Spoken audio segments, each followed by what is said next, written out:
first met Roddy.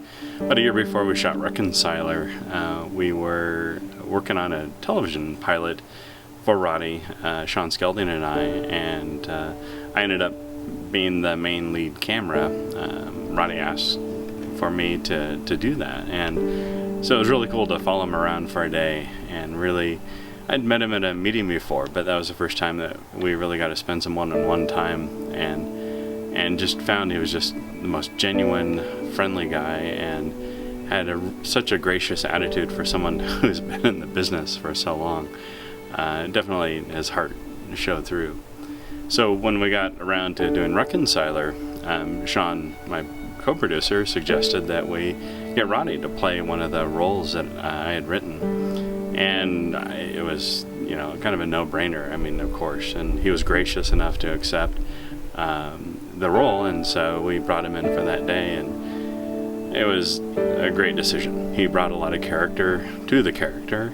We did lines, but he also came up with a lot of differentiation of the lines that I wrote. Just a true professional and contributor, too.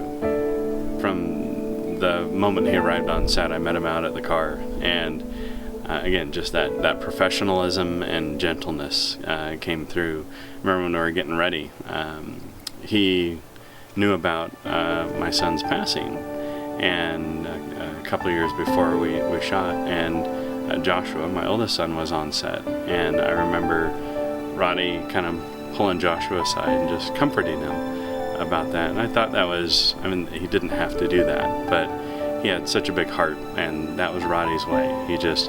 He had a huge heart, and everybody knew it. When we were shooting, he was very gracious to people's questions, my direction. If I wanted to do something over or I needed a different take, he was like, all right, yep, let's do it. So it was really neat to work with someone so well experienced, but yet had that graciousness that just showed through. In the same way, he took extra time and effort with the crew that had questions for him, or afterwards we went through some autographs and a picture taking with Roddy with the crew, and he stayed. He didn't get right out of there when his takes were done. He stuck around, and he really appreciated people, and he appreciated getting to know people. He asked questions about people and their families. It just made a big difference and set a lot of really fun tone for that day.